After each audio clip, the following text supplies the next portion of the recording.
먼 옛날 인도의 한 강가에서 있었던 일입니다. 동이 트기 전 이른 새벽의 일이었습니다. 겐지스 강 상류의 어느 지류, 그 물가는 아직 어둠이 채 가시지 않아 안개가 물 위를 낮게 흘러가고 있었습니다. 갈대밭 사이로 개구리 우는 소리, 멀리서 새 한 마리가 잠을 깨는 소리. 세상이 아직 잠들어 있는 그 고요한 시간이었습니다. 한 수행자가 강가를 걷고 있었습니다.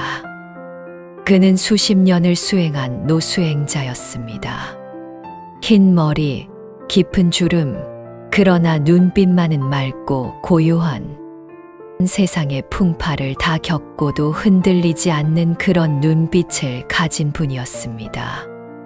매일 새벽 이 강가를 걸으며 하루를 시작하는 것이 그분의 오랜 의식이었습니다. 그런데 그날 새벽 발걸음을 멈추게 하는 것이 있었습니다. 강물에 무언가가 떠내려오고 있었습니다. 가까이 들여다보니 전갈 한 마리였습니다. 작고 검은 전갈이 나뭇잎 위에 올라타 필사적으로 버티고 있었지만 물살이 너무 빠르고 잔잔하지 않아 이미 잎이 기울어지고 있었습니다. 그대로라면 조금 뒤에 물속으로 가라앉을 것이 분명했습니다. 수행자는 망설임 없이 손을 내밀었습니다. 생명은 모두 소중하니라. 그 마음으로 조심스럽게 전갈을 향해 손바닥을 뻗었습니다. 그 순간이었습니다. 전갈은 수행자의 손바닥을 독침으로 찔렀습니다. 타는 듯한 통증이 손에서 발로, 팔에서 온몸으로 퍼져 나갔습니다. 수행자는 저도 모르게 손을 거두었고 전갈은 다시 물 위로 떨어졌습니다. 나뭇잎은 더욱 기울었고 전갈은 다시 위기에 처했습니다. 그런데 수행자는 또다시 손을 내밀었습니다. 또 찔렸습니다. 또 손을 내밀었습니다. 또 찔렸습니다.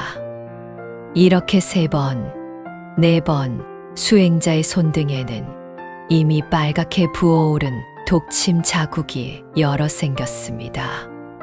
통증으로 얼굴이 창백해졌지만 그분은 포기하지 않았습니다. 마침내 5번째 시도에서 전갈은 수행자의 손바닥을 타고 강둑으로 올라와 이내 풀숲 속으로 사라졌습니다. 아무런 뒤돌아봄도 없이, 아무런 감사도 없이 그저 사라졌습니다. 이 모습을 처음부터 끝까지 지켜본 젊은 제자가 있었습니다. 제자는 참다 마침내 입을 열었습니다. 스승님, 어찌하여 그러셨습니까? 찌르고 또 찌르는데도 어찌 거두지 아니하셨습니까? 전갈은 스승님께 고마워하지도 않았습니다. 스승님의 손만 상했습니다. 이것이 무슨 자비입니까? 수행자는 잠시 말이 없었습니다. 강물을 바라보았습니다. 안개가 서서히 걷히고 있었습니다. 멀리서 아침 햇살이 수면 위로 번지기 시작했습니다. 그리고 천천히 이렇게 말했습니다. 전갈의 본성은 침을 쏘는 것이니라. 그것이 전갈의 법이다. 그리고 나의 본성은 생명을 구하는 것이니라. 그것이 나의 법이다. 전갈이 제 본성을 버리지 않는데 어찌 내가 내 본성을 버리겠느냐. 여기까지 들으시고 여러분은 어떤 생각이 드셨습니까? 역시 스승님은 위대하셨구나. 나도 그렇게 살아야지. 그런 생각이 드셨습니까? 오늘 제가 드리려는 말씀은 그것이 아닙니다. 저는 오늘 이 이야기의 다른 면을 보여드리려 합니다. 그 수행자의 손등에 남은 5개의 독침 자국. 그것이 오늘의 이야기입니다. 우리는 어떻게 살아왔습니까? 참으면 복이 온다고 했습니다. 배웠습니다. 베풀면 돌아온다고 했습니다. 믿었습니다. 내가 먼저 양보하면 관계가 좋아진다고 했습니다. 그렇게 살았습니다. 어머니께서 그렇게 가르치셨습니다. 어른들이 그렇게 이르셨습니다. 절에 가면 스님들이 자비를 말씀하셨고, 우리는 그 가르침들을 가슴에 품고 평생을 살아왔습니다. 그런데 지금 이 나이가 되어 솔직하게 여쭤봐도 되겠습니까?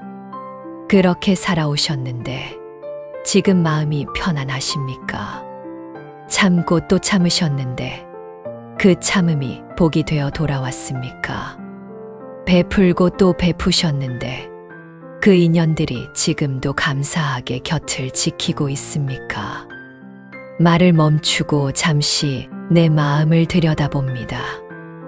저는 이 영상을 보시는 분들 가운데 마음 깊은 곳에 무거운 것을 하나씩 품고 계신 분이 많으실 것이라 생각합니다.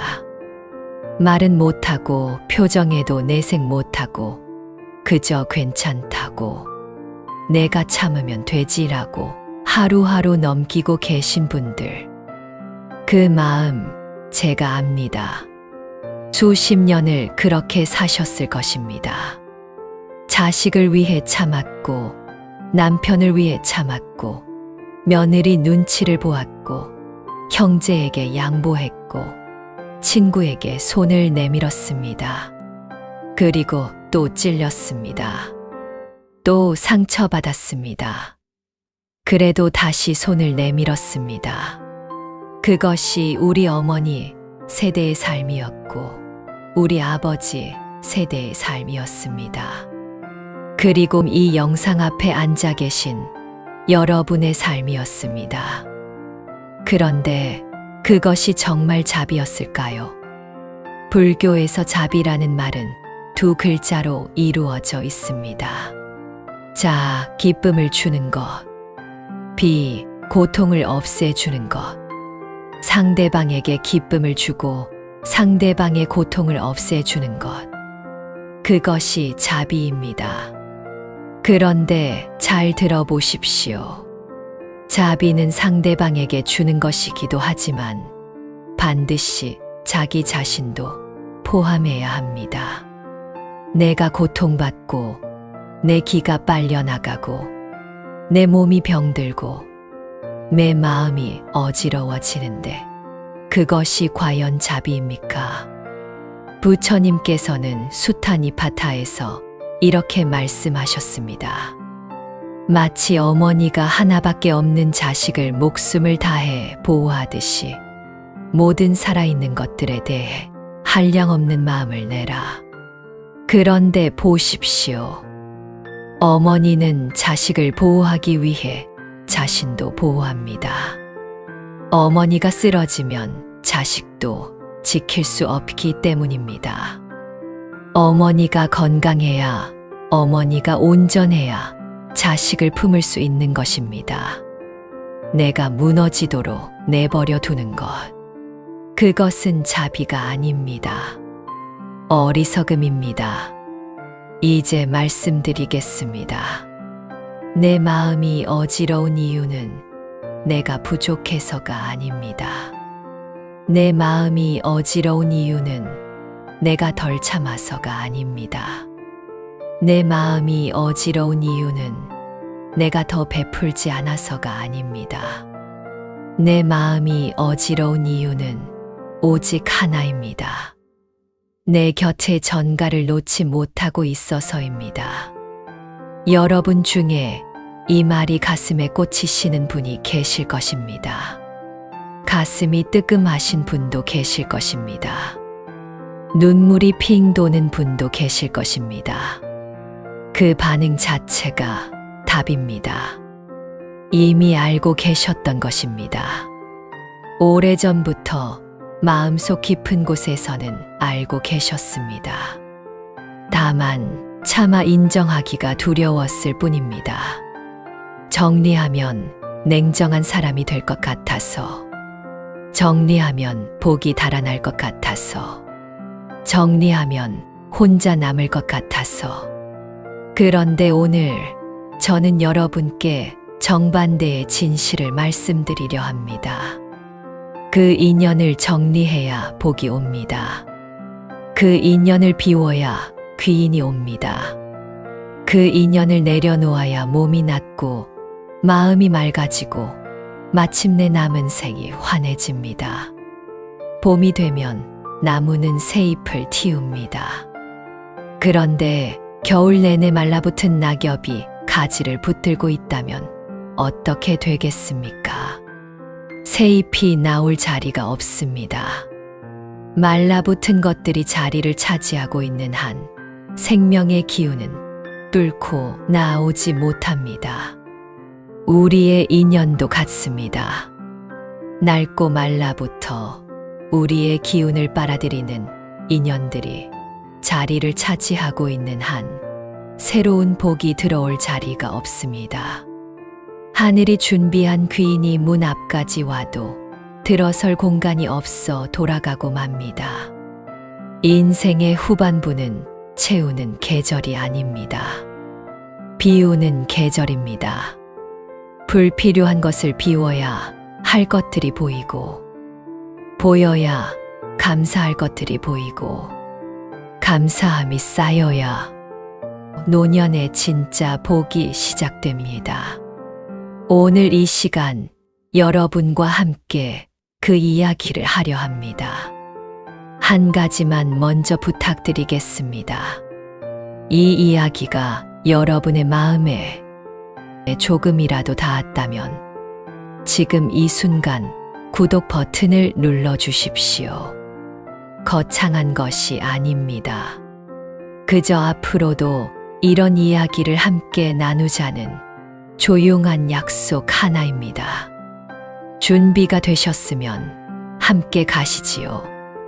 오늘 제가 말씀드릴 세 가지 인연, 이 세 가지는 제가 지어낸 이야기가 아닙니다. 여러분의 주변에 혹은 여러분의 삶 속에 지금 이 순간에도 존재하고 있는 실제 인연들입니다. 들으시면서 혹시 어떤 얼굴이 떠오르신다면 그 얼굴을 외면하지 마십시오. 그것이 오늘 이 시간이 여러분께 드리는 선물입니다. 첫 번째 인연은 전가령입니다. 선의의 독침을 꽂는 인연이지요. 전화기를 드는 순간, 화면에 그 이름이 뜨는 순간 심장이 살짝 내려앉은 경험이 있으십니까? 받아야 하는데 받기가 싫다. 받으면 또 무언가를 부탁할 텐데, 또 힘든 이야기를 들어야 할 텐데, 또 내가 뭔가를 해줘야 할 텐데, 그 잠깐의 순간에 몸이 먼저 반응하는 것입니다. 이것이 전가령 인연의 신호입니다. 전가령 인연은 겉으로 보면 불쌍해 보입니다. 힘들어 보입니다. 여러분의 도움이 없으면 안 될 것처럼 보입니다. 그래서 여러분은 손을 내밀었습니다. 1번, 2번, 10번, 100번 내밀었습니다. 그런데 이상합니다. 도와줘도 줘도 또 부족합니다. 해결해줘도 또 다른 문제가 생깁니다. 들어줘도 또 다른 하소연이 이어집니다. 고맙다는 말은 잠깐이고 다음 날이면 또 새로운 요구가 시작됩니다. 이것을 밑 빠진 독이라 합니다.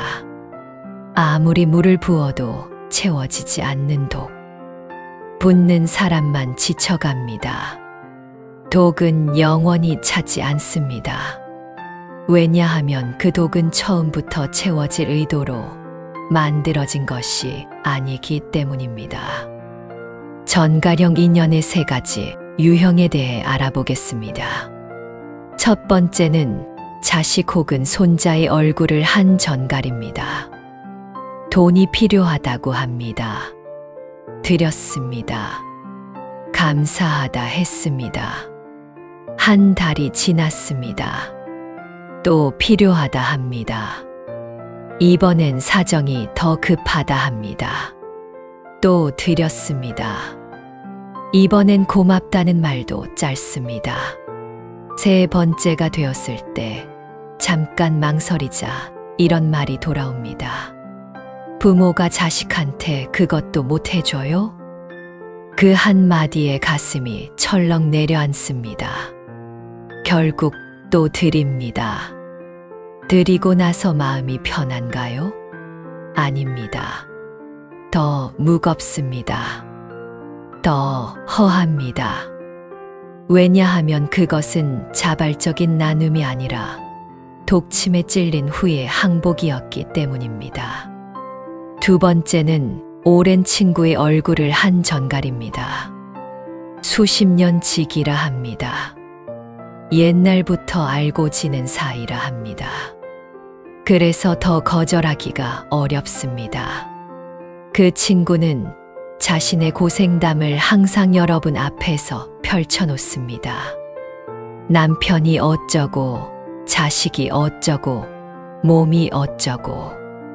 들어줍니다. 공감해줍니다. 안아줍니다. 그런데 돌아오는 길에 여러분의 몸이 천근만근입니다. 그 친구가 여러분의 안부를 물어본 것이 마지막으로 언제였는지 기억나십니까? 세 번째는 형제 혹은 친척의 얼굴을 한 전갈입니다. 피를 나눈 사이라 하니 더욱 끊기 어렵습니다. 우리가 남이냐는 말 한마디에 또 감수합니다. 또 참습니다. 또 양보합니다.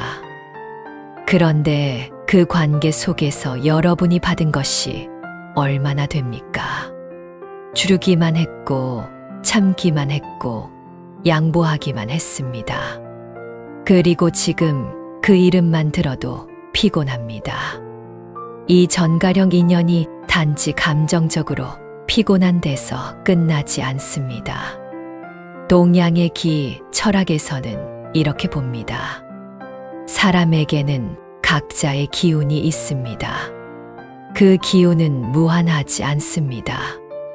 마치 몸속의 혈액처럼 채워지기도 하고 소모되기도 합니다. 깊은 잠을 자면 충전되고 자연 속에 있으면 회복되고 감사와 기쁨 속에 있으면 넘쳐 흐릅니다. 그런데 전가령 인연 곁에 있을 때 여러분의 기는 일방적으로 새어나갑니다. 마치 휴대폰을 충전기에 꽂지 않은 채 블루투스와 카메라와 위치 정보를 동시에 켜놓은 것처럼 빠르게 소리 없이 배터리가 닳아갑니다. 그 기운이 닳아가면 어떻게 됩니까? 면역이 떨어집니다. 소화가 안 됩니다. 잠을 자도 피곤합니다. 쉽게 짜증이 납니다. 이유를 모르는 우울감이 찾아옵니다. 병원에 가도 별다른 이상이 없다 합니다. 그런데 몸이 무겁습니다. 이것이 기의 고갈입니다. 그리고 그 뒤에는 반드시 그 전가령 인연이 있습니다. 법구경에 이런 말씀이 있습니다. 어리석은 자와 함께 길을 가느니 차라리 혼자 가는 것이 나으니라. 어리석은 자와 함께하면 오래도록 괴로움이 따르나니. 부처님께서는 무려 2600년 전에 이미 말씀하셨습니다. 함께해서 해가 되는 인연이 있다는 것을. 그리고 그런 인연과는 차라리 혼자인 것이 낫다는 것을. 말을 멈추고 잠시 내 마음을 들여다봅니다. 두 번째 인연은 망령형입니다. 과거의 상처를 먹고 사는 인연이지요. 이 인연과 만나면 항상 어느 순간 과거로 돌아가게 됩니다. 그때 내가 나한테 어떻게 했는지 알아? 그 일을 내가 어떻게 잊겠어? 우리가 그 시절에 얼마나 고생했는지 너는 기억이나 하냐? 그때 그 사람이 나한테 그런 짓을 했는데 어떻게 내가 용서를 해? 처음 들었을 땐 공감했습니다. 맞습니다. 그건 억울했겠다. 그건 정말 힘들었겠다. 위로했습니다. 두 번째 들었을 때도 고개를 끄덕였습니다. 세 번째, 네 번째, 10번째, 20번째. 그런데 이상합니다. 그 이야기는 끝나지 않습니다. 마치 레코드판이 긁힌 것처럼 같은 자리에서 같은 이야기가 계속 반복됩니다. 10년 전 일입니다. 20년 전 일입니다. 혹은 이미 돌아가신 분에 대한 이야기입니다. 그런데 그 분노는 어제 일처럼 생생합니다. 그 억울함은 시간이 지나도 조금도 옅어지지 않습니다. 이것이 망령형 인연입니다. 연못을 상상해 보십시오. 맑았던 연못이 있었습니다. 그런데 오래 묵은 것들이 바닥에 가라앉아 있습니다. 썩은 낙엽, 진흙, 오래된 찌꺼기들. 그것들이 바닥에 가라앉아 있는 한 연못은 그래도 겉으로는 잔잔합니다. 물은 어느 정도 맑아 보입니다. 그런데 누군가 막대기를 가져다가 그 바닥을 계속 젓습니다. 쉬지 않고 젓고 또 젓고. 그러면 어떻게 됩니까? 바닥에 가라앉았던 것들이 전부 올라옵니다. 물은 뿌옇게 흐려집니다.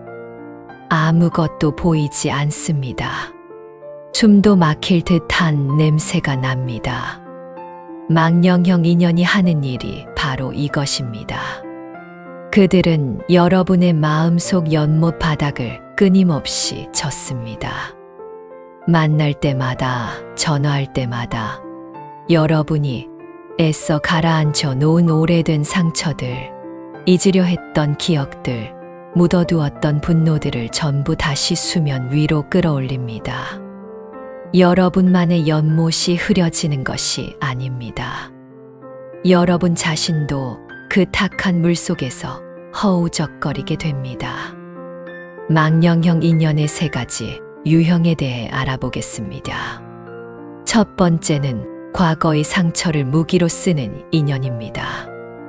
내가 그때 너 때문에 얼마나 힘들었는지 알아? 이 말이 대화의 시작이 됩니다. 현재의 어떤 이야기를 해도 결국 과거의 그 사건으로 돌아갑니다.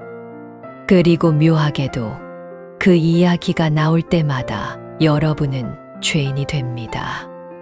이미 사과했어도, 이미 용서를 구했어도 그 빚은 사라지지 않습니다. 오히려 시간이 갈수록 이자가 붙어 커집니다. 두 번째는 자신의 불행을 정체성으로 삼는 인연입니다.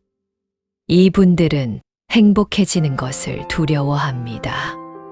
이상하게 들리시겠지만 사실입니다. 과거의 상처가 곧 자신의 존재 이유가 되어버린 분들입니다. 그 상처가 없어지면 자신이 사라질 것 같은 두려움이 있습니다. 그래서 치유되기를 원하지 않습니다. 치유를 도우려 하면 오히려 화를 냅니다. 내가 내 마음을 어떻게 알아라고 합니다. 세 번째는 지나간 갈등을 계속 되살리는 인연입니다. 이미 끝난 이야기입니다. 다 정리된 일입니다. 그런데 이 인연은 그것을 놓지 않습니다. 모임에 나와서 옛날 이야기를 꺼냅니다. 자리를 불편하게 만듭니다. 나만 아니라 주변 사람들의 기운까지 전부 과거의 그 사건으로 끌고 들어갑니다. 자리가 파하고 나면 모두가 이상하게 지쳐 있습니다. 불교에서는 시간을 이렇게 봅니다. 과거는 이미 지나갔습니다. 존재하지 않습니다. 미래는 아직 오지 않았습니다. 역시 존재하지 않습니다. 존재하는 것은 오직 지금 이 순간뿐입니다. 그런데 망령형 인연은 여러분을 지금 이 순간에 살지 못하게 합니다. 끊임없이 과거로 끌고 갑니다. 이미 사라진 시간 속에서 여러분의 현재를 소비하게 만듭니다. 이것이 얼마나 큰 손실인지 아십니까? 지금 이 순간은 두 번 다시 오지 않습니다. 오늘의 이 햇살, 오늘의 이 바람, 오늘 피어있는 이 꽃. 그것을 누리지 못하고 10년 전 누군가가 한 말 때문에, 20년 전 누군가가 한 행동 때문에 지금 이 아름다운 순간을 빼앗기고 있는 것입니다. 수타니파타에 이런 말씀이 있습니다. 지나간 것을 슬퍼하지 말고 오지 않은 것을 바라지 말라. 지금 이 순간의 것으로 살아가는 자, 그 얼굴은 언제나 맑고 밝으니라. 망령형 인연이 여러분의 현재를 얼마나 잠식하고 있는지 지금 한번 헤아려 보시지요. 세 번째 인연 흡혈귀형입니다. 시기와 질투로 기운을 빼앗는 인연이지요. 이 세 번째 인연이 사실 가장 무섭습니다. 왜냐하면 가장 알아채기 어렵기 때문입니다. 전가령은 그래도 압니다. 요구가 많고 고마움이 없으니 시간이 지나면 알아챕니다. 망령형도 압니다. 만날 때마다 과거 이야기를 꺼내니 패턴이 보입니다. 그런데 흡혈귀형은 다릅니다. 겉으로는 친합니다. 오래 알고 지낸 사이입니다. 웃습니다. 칭찬도 합니다. 그런데 그 칭찬이 묘하게 찜찜합니다. 기분 좋으라고 한 말인데 왜인지 자꾸 마음에 걸립니다. 어머, 그 나이에 그렇게 건강하시다니 대단하시네요. 저는 도저히 못 따라가겠어요. 이게 칭찬입니까? 핀잔입니까? 아이고, 잘 사시네요. 복도 많으셔라. 저 같은 사람은 이렇게 힘든데 이게 축하입니까? 원망입니까? 말이 끝나고 나서 여러분이 느끼는 감정을 보십시오. 기분이 좋습니까? 아니면 어딘가 빠진 것 같고 무겁고 내가 잘못한 것 같고 괜히 미안한 것 같습니까? 그것이 흡혈귀형 인연의 독입니다. 아름다운 장미 한 포기를 심었다고 상상해 보십시오. 정성껏 물도 주고 햇볕도 쬐어주고 거름도 주었습니다. 장미는 잘 자라고 있습니다. 그런데 어느 날부터 자세히 보니 주변의 잡초들이 무성하게 자라고 있습니다. 잡초는 그 뿌리로 땅속 깊은 곳에서 장미가 받아야 할 양분과 수분을 가로챕니다. 장미는 분명히 물도 받고 햇볕도 받았는데 왜인지 자라지 않습니다. 꽃봉오리가 맺히다가 맥없이 시들어버립니다. 눈에 보이는 문제는 없는데 어딘가 기운이 없어 보입니다. 잡초를 뽑기 전까지는 장미가 온전히 피어날 수 없습니다. 흡혈귀형 인연이 바로 이 잡초입니다. 여러분의 기쁨이 그들에게 양분이 됩니다. 여러분이 잘 될수록 그들의 시기심이 커집니다. 그 시기심은 눈에 보이지 않는 파장으로 여러분에게 전달됩니다. 은근한 말 한마디, 의미심장한 침묵, 무심코 던진 듯한 비교. 이것들이 모여 여러분의 기쁨을 조금씩 갉아먹습니다. 방금 전에 말씀드린 것처럼 이들의 말에는 항상 그림자가 있습니다.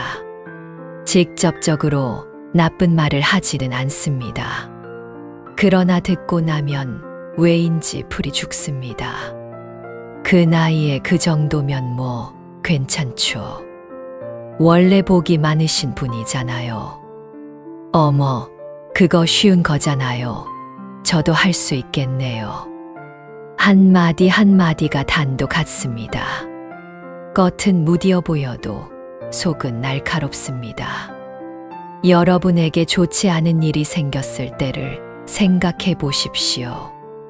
진심으로 걱정하는 사람과 걱정하는 척 하면서 속으로 안도하는 사람은 에너지가 다릅니다. 이 흡혈귀형 인연이 여러분의 힘든 이야기를 들을 때는 눈이 살짝 빛납니다. 너무 열심히 위로합니다. 그 위로 속에서 여러분은 오히려 더 작아지는 느낌을 받습니다. 뭔가를 결심했습니다. 마음을 다잡았습니다. 그런데 이 인연에게 말하면 꼭 이런 말이 돌아옵니다. 에이, 그게 될까요? 그 나이에 그걸 시작하면 뭐해요? 전에도 그러다가 안 됐잖아요. 한 번, 두 번 들으면 그냥 넘어갑니다. 그런데 이런 말을 수십 번 듣다 보면 어느새 여러분 스스로가 자신을 믿지 못하게 됩니다. 이것이 흡혈귀형 인연이 여러분의 운을 가로막는 방식입니다. 동양의 옛 가르침에서는 이렇게 말합니다. 사람의 말에는 기운이 담겨 있습니다. 따뜻한 말은 따뜻한 기운을 전달하고 차가운 말은 차가운 기운을 전달합니다. 그리고 시기심이 담긴 말은 그 말을 받는 사람의 기를 흩어버립니다. 여러분이 무언가를 이루려 할 때 그 에너지가 한 방향으로 모여야 합니다. 물이 한 방향으로 흘러야 멀리 가듯이 의지와 기운이 모여야 일이 이루어집니다. 그런데 흡혈귀형 인연의 시기심 섞인 말 한마디가 그 기운을 흩어버립니다. 모았던 에너지가 분산됩니다. 결심이 흔들립니다. 될 것도 안 됩니다. 이것이 바로 그들이 여러분의 복을 가로막는 원리입니다. 법구경에 이런 구절이 있습니다. 악한 벗을 가까이 하지 말라. 선한 사람을 가까이 하지 말라. 좋은 벗을 가까이 하라. 고귀한 사람을 가까이 하라. 부처님께서 말씀하신 악한 벗이란 큰 악인만을 가리키는 것이 아닙니다. 여러분의 성장을 시기하고 여러분의 기쁨을 갉아먹고 여러분의 결심을 흔드는 인연, 그것이 바로 부처님께서 말씀하신 멀리해야 할 인연입니다. 지금까지 3가지 인연을 말씀드렸습니다. 전갈형, 선의를 착취하는 인연입니다. 망령형, 현재를 과거로 끌어내리는 인연입니다. 흡혈귀형, 기쁨과 에너지를 갉아먹는 인연입니다. 이 3가지 인연에는 하나의 공통점이 있습니다. 이들은 모두 여러분의 복이 들어올 자리를 막고 있습니다. 여러분의 시간을, 여러분의 기운을, 여러분의 마음의 공간을 점령하고 있습니다. 그 자리가 비워지지 않는 한 새로운 것은 들어올 수 없습니다. 더 좋은 인연도, 더 밝은 기운도, 하늘이 준비한 복투도 들어올 문이 막혀 있습니다. 지금 여러분의 곁에 이 3가지 중 어떤 인연이 있으십니까? 한 명입니까? 두 명입니까? 혹시 3명 모두 계십니까? 그 얼굴을 지금 마음속에 떠올려 보십시오. 도망가지 마십시오.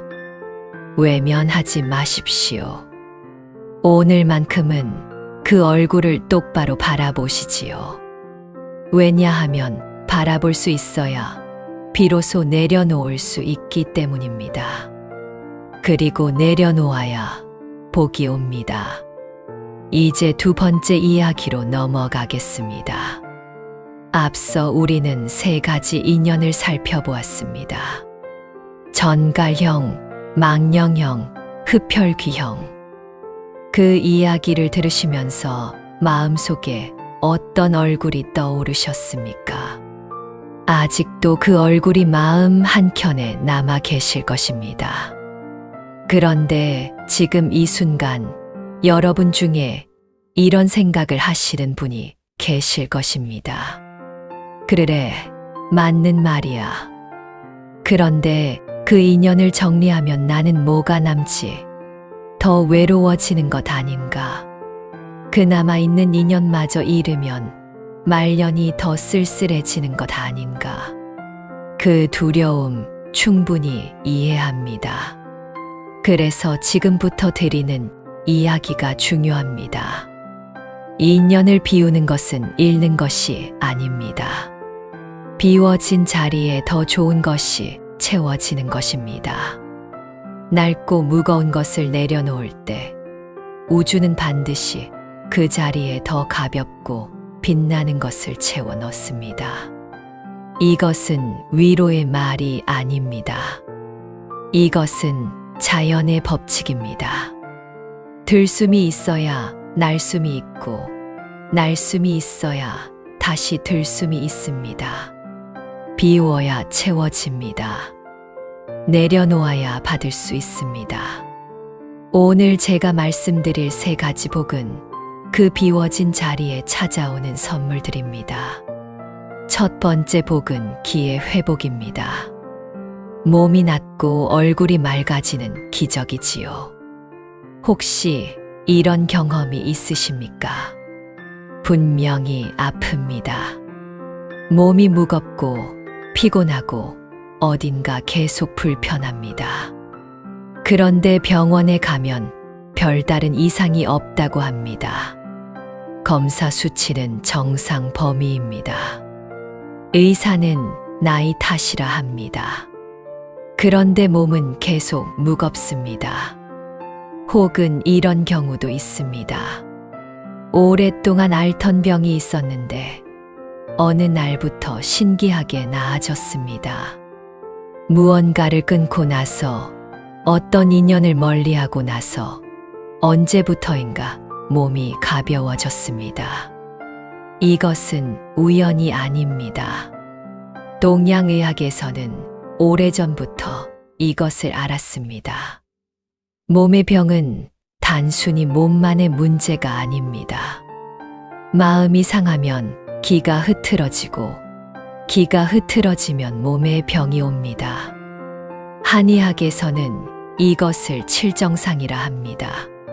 기쁨, 분노, 근심, 슬픔, 두려움, 이 감정들이 지나치거나 억눌릴 때 오장육부가 상한다고 봅니다. 어지러운 인연과 함께하는 것은 매일 조금씩 독을 마시는 것과 같습니다. 한 번에 쓰러지지는 않습니다. 그래서 모릅니다. 그런데 조금씩 조금씩 몸속에 쌓입니다. 어지러운 인연을 정리하고 나면 몸에 구체적인 변화가 찾아옵니다. 첫째로 잠이 달라집니다. 전가령 인연을 멀리하고 나면 밤에 그 사람 생각이 줄어듭니다. 잠들기 전에 이런저런 대화를 곱씹으며 뒤척이는 일이 사라집니다. 잠이 깊어집니다. 새벽에 번쩍 깨어나는 일이 줄어듭니다. 아침에 일어났을 때 몸이 가볍습니다. 이것 하나만으로도 건강이 크게 달라집니다. 현대의학에서도 수면의 질이 면역력과 직결된다고 말합니다. 어지러운 인연을 정리하는 것은 가장 좋은 수면제를 복용하는 것과 같습니다. 둘째로 소화가 달라집니다. 스트레스와 소화는 깊은 관계가 있습니다.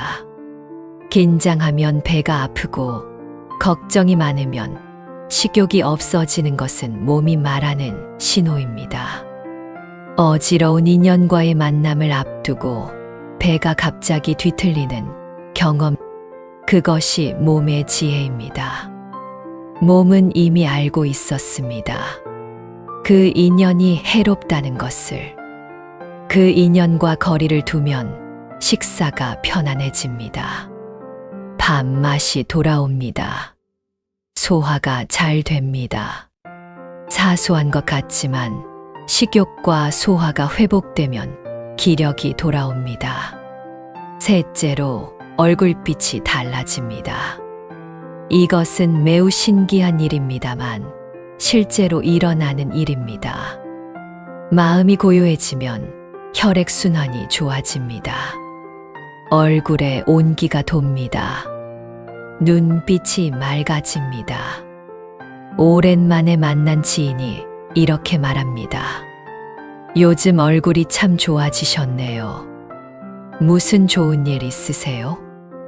특별히 화장을 바꾼 것도 없고 성형을 한 것도 없습니다. 그저 마음속에 탁한 것 하나를 내려놓았을 뿐인데 얼굴에서 빛이 납니다. 몸이 회복되면 그 다음에는 더 깊은 변화가 옵니다. 판단력이 살아납니다. 어지러운 인연과 함께 있을 때 우리의 정신은 항상 그 인연을 향해 열려 있습니다. 의식의 상당 부분이 그곳에 소모됩니다. 그 인연이 오늘은 무슨 말을 할까? 이번엔 무엇을 요구할까? 어떻게 대응해야 하나? 이런 생각들이 머릿속 공간을 차지하고 있습니다. 그것이 사라지면 어떻게 됩니까? 머릿속이 맑아집니다. 주의가 돌아옵니다. 지금 내가 해야 할 일, 지금 내가 원하는 것, 지금 나에게 진짜 중요한 것이 보이기 시작합니다. 이것이 기의 회복이 주는 첫 번째 복입니다. 몸이 낫고 잠이 깊어지고 얼굴이 맑아지고 정신이 돌아오는 것. 이것이 어지러운 인연을 정리한 사람에게 가장 먼저 찾아오는 선물입니다. 두 번째 복은 귀인의 출현입니다. 하늘이 준비한 인연이 찾아오는 것이지요. 혹시 이런 생각을 해보신 적 있으십니까? 나에게는 왜 귀인이 없는 것인가? 남들은 좋은 사람을 만났다는데 나는 왜 만날수록 힘든 사람들만 만나는 것인가? 그 의문에 오늘 답을 드리겠습니다. 귀인은 준비되어 있었습니다. 처음부터 여러분 곁에 오려 했습니다. 그런데 오지 못했습니다. 문이 막혀 있었기 때문입니다. 비유를 하나 들겠습니다. 여러분의 삶을 하나의 방이라고 생각해 보십시오. 그 방에는 문이 있습니다. 귀인은 그 문 밖에 있습니다.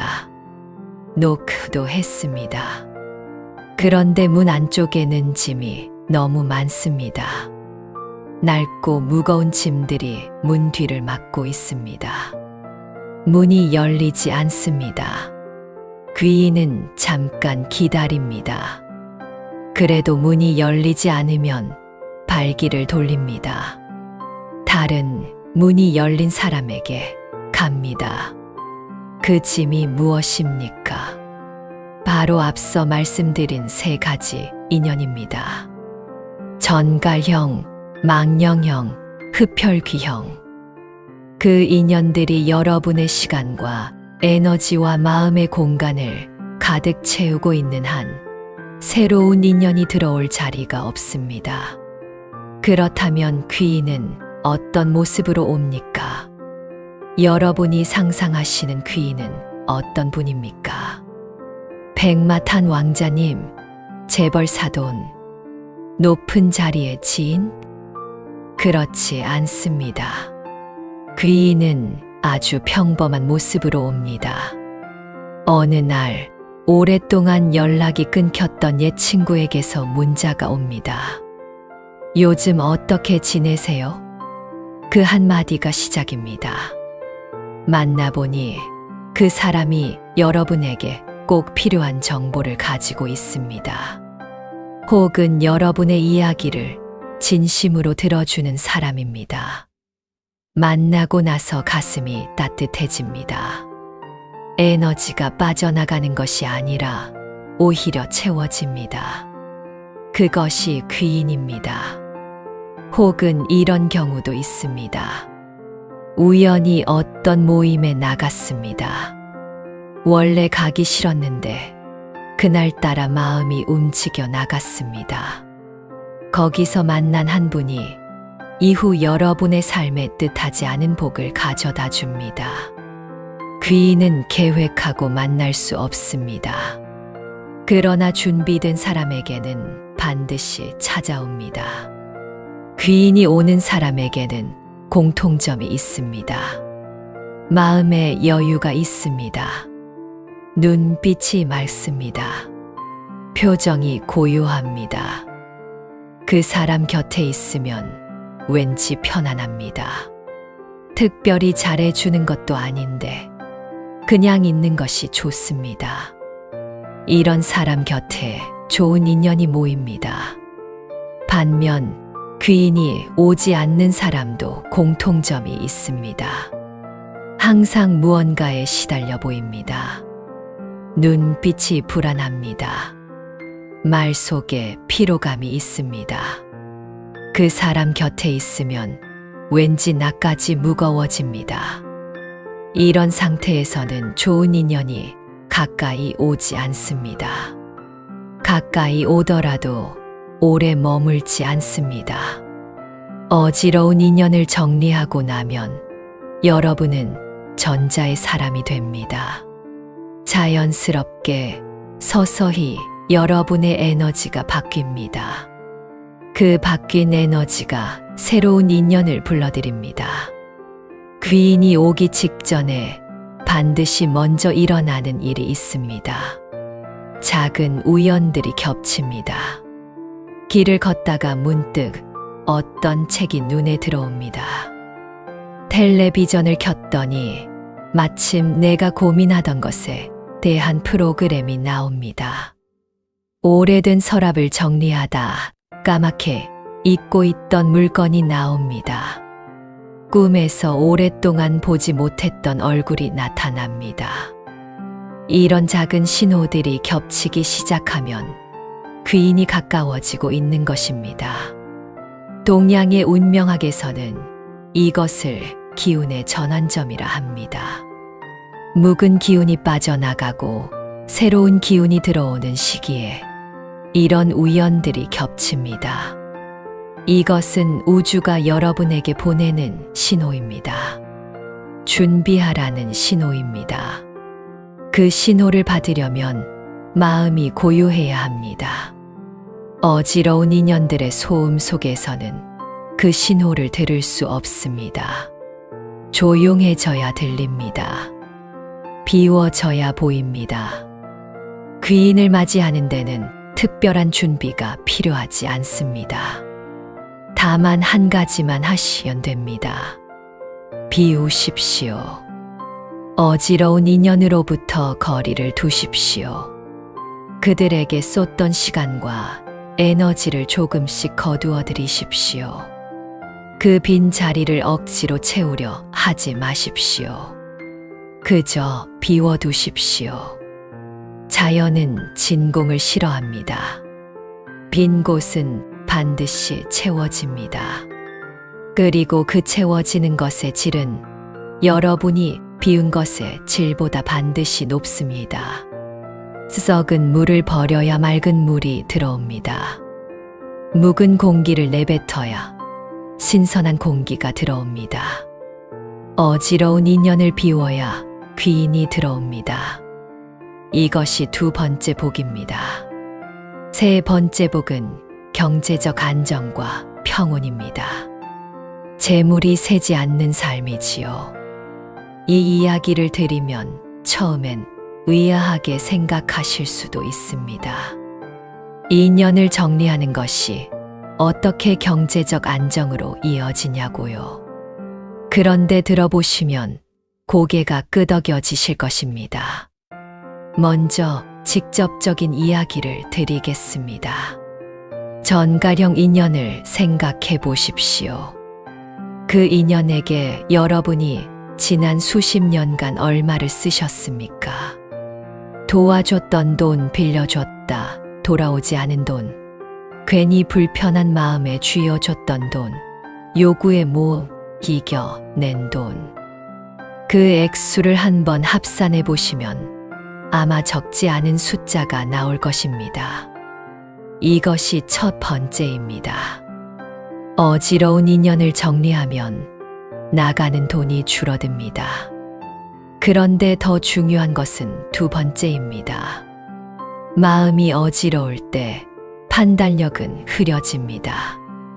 이것은 단순한 말이 아닙니다.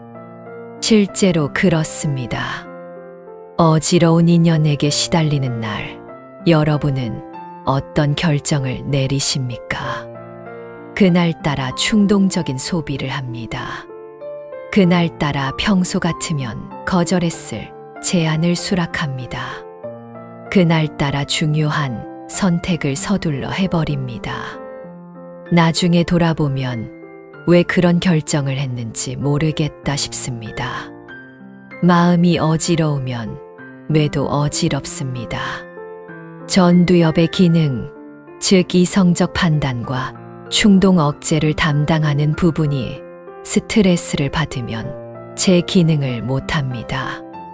이 상태에서 내린 결정은 후회로 이어집니다. 어지러운 인연 하나가 여러분의 판단력을 무너뜨리고 그 무너진 판단력이 재물의 손실로 이어집니다. 반대로 마음이 고요한 사람은 어떻습니까? 서두르지 않습니다. 흔들리지 않습니다. 좋은 말에도 쉽게 현혹되지 않습니다. 급하게 보이는 것도 한 번 더 살펴봅니다. 이런 사람의 재물은 쉽게 새지 않습니다. 이런 사람에게는 뜻하지 않은 이익이 찾아오기도 합니다.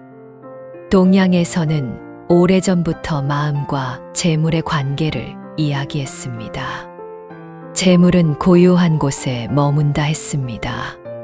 시끄럽고 어지러운 곳에서는 재물이 머물지 않는다 했습니다.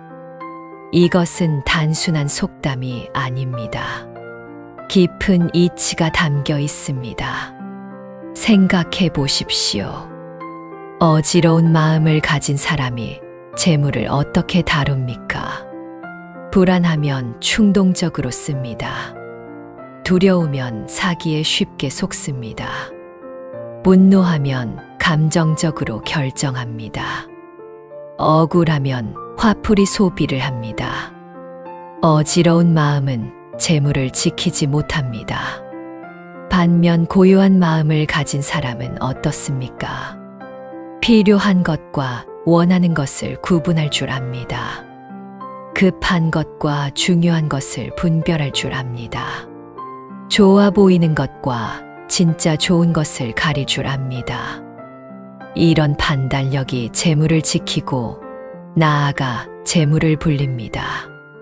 어지러운 인연을 정리한 후 실제로 찾아오는 경제적 변화를 구체적으로 말씀드리겠습니다. 첫째, 불필요한 지출이 사라집니다. 전가령 인연이 사라지면 가장 먼저 이것이 줄어듭니다. 의무감에 쓰는 돈, 눈치에 쓰는 돈, 요구를 거절하지 못해 쓰는 돈. 이 돈들이 모이면 생각보다 큰 액수가 됩니다. 그리고 무엇보다 그 돈이 아깝지 않습니다. 자발적으로 기쁘게 쓴 돈은 아깝지 않지만 끌려서 쓴 돈은 쓰고 나서도 공허합니다. 둘째, 중요한 결정에서 실수가 줄어듭니다. 마음이 고요해지면 큰 결정을 앞두고 흔들리지 않습니다. 자녀의 부탁에 무리한 보증을 서는 일, 달콤한 말에 속아 투자하는 일, 급하게 집을 사거나 파는 일, 이런 충동적 결정이 줄어듭니다. 인생의 후반부에 이런 실수 하나를 줄이는 것이 얼마나 큰 복인지 겪어보신 분은 아실 것입니다. 셋째, 뜻하지 않은 곳에서 작은 복이 겹칩니다. 이것은 설명하기 어렵지만 실제로 일어납니다. 마음이 고요한 사람 곁에는 좋은 정보가 모입니다. 좋은 귀인이 오고 그 귀인이 좋은 기회를 가져옵니다. 급하지 않고 서두르지 않기 때문에 오히려 좋은 때를 기다릴 줄 압니다. 그렇게 기다린 끝에 찾아온 기회는 억지로 쫓아다닌 기회보다 훨씬 견고합니다. 마지막으로 이 말씀을 드리고 싶습니다. 노년의 경제적 안정이란 단순히 통장 잔고의 문제가 아닙니다. 지금 가진 것으로 마음이 편안한 것, 더 이상 빼앗기지 않는 것, 더 이상 어지러운 인연에게 소모되지 않는 것, 그것이 진짜 부유함입니다. 부처님께서는 법구경에서 이렇게 말씀하셨습니다. 건강은 최고의 이익이요, 만족은 최고의 재산이니라. 믿음은 최고의 친척이요, 열반은 최고의 행복이니라. 만족할 줄 아는 것이 최고의 재산입니다. 그리고 만족은 많이 가진 자에게 오는 것이 아닙니다. 마음이 고요한 자에게 옵니다. 빼앗기지 않는 자에게 옵니다. 어지러운 인연으로부터 자유로운 자에게 옵니다. 지금까지 3가지 복을 말씀드렸습니다. 기의 회복, 몸이 낫고 얼굴이 맑아지는 복, 귀인의 출현, 하늘이 준비한 인연이 찾아오는 복, 경제적 안정과 평온, 재물이 새지 않고 판단이 맑아지는 복. 그런데 이 3가지 복의 뿌리는 하나입니다. 마음의 고요함. 그리고 그 마음의 고요함은 어지러운 인연을 정리할 때 찾아옵니다. 억지로 만들 수 없습니다. 수행으로만 얻을 수 있는 것도 아닙니다. 어지러운 것을 비워낼 때 자연스럽게 물이 맑아지듯이 고요함이 찾아옵니다. 그렇다면 이제 가장 중요한 질문이 남습니다. 어떻게 정리합니까? 미워하지 않고 상처 주지 않고 그러면서도 내 마음을 지키면서 어떻게 그 인연을 내려놓습니까? 좋은 인연은 이렇게 시작됩니다. 잠깐 여기서 한 말씀 드리겠습니다. 이 채널에는 오늘처럼 마음을 다독이고 삶을 정돈하는 이야기들이 가득합니다. 아직 구독을 안 하셨다면 지금 이 순간이 좋은 때입니다. 구독하시고 알림까지 설정해 두시면 다음번 좋은 이야기가 올라올 때 가장 먼저 만나실 수 있습니다. 전갈의 이야기로 시작해서 3가지 어지러운 인연을 살펴보았고 그것을 비울 때 찾아오는 3가지 복을 이야기했습니다. 그런데 지금 이 순간 여러분 마음속에 아직 해결되지 않은 무언가가 남아있을 것입니다. 머리는 압니다. 정리해야 한다는 것을, 비워야 한다는 것을, 그래야 복이 온다는 것을. 그런데 마음이 따라가지 않습니다. 오래 알고 지낸 사람인데, 피를 나눈 사이인데, 한때는 정말 좋았던 사람인데 내가 이러면 나쁜 사람이 되는 것 아닌가. 저 사람이 나를 원망하면 어떡하나. 두고두고 마음에 걸리는 것 아닌가. 그 마음 당연합니다. 그 마음이 있기에 여러분은 지금까지 참아오신 것이고 그 마음이 있기에 오늘 이 자리까지 오신 것입니다. 오늘의 마지막 이야기는 그 마음을 위한 것입니다. 미워하지 않아도 됩니다. 원망하지 않아도 됩니다. 상처 주지 않아도 됩니다. 그러면서도 내려놓을 수 있습니다. 그것이 오늘 제가 드리고 싶은 마지막 선물입니다. 먼저 이 말씀을 드리고 싶습니다. 인연을 정리한다는 것은 그 사람을 버리는 것이 아닙니다. 그 사람을 미워하는 것도 아닙니다. 그 사람이 나쁘다고 선고하는 것도 아닙니다. 그 사람의 인생이 잘못되기를 바라는 것은 더더욱 아닙니다. 인연을 정리한다는 것은 다만 이것입니다. 나는 나의 길로 갑니다. 당신은 당신의 길로 가십시오. 각자의 길에서 각자의 행복을 찾으시길 바랍니다. 그것이 전부입니다. 전가를 강물에서 구해준 수행자를 기억하십니까? 그분이 전가를 미워했습니까? 아닙니다. 그분은 전갈의 본성을 이해했습니다. 전갈은 원래 그런 존재라는 것을. 그리고 동시에 다음번에 전갈이 또 물에 빠져도 그 수행자가 또 손을 내밀 것이라 생각하십니까? 현명한 수행자라면 이번엔 나뭇가지를 사용했을 것입니다. 직접 손을 내밀지 않아도 구할 수 있는 방법이 있습니다. 내가 찔리지 않으면서도 상대를 해치지 않으면서도 거리를 둘 수 있습니다. 그것이 자비로운 결단입니다. 이제 실천법을 말씀드리겠습니다. 첫 번째 실천법은 작별의 명상입니다. 이것은 밤에 잠들기 전 혼자 조용히 하는 것입니다. 특별한 준비가 필요하지 않습니다. 방에 혼자 앉으십시오. 불을 낮추십시오. 눈을 감으십시오. 그리고 마음속으로 그 인연의 얼굴을 떠올리십시오. 선명하게 떠올리십시오. 그 얼굴을 외면하지 마십시오. 그 얼굴을 마음속 눈앞에 가만히 두십시오. 그리고 천천히 마음속으로 이렇게 말씀하십시오. 그동안 고마웠습니다.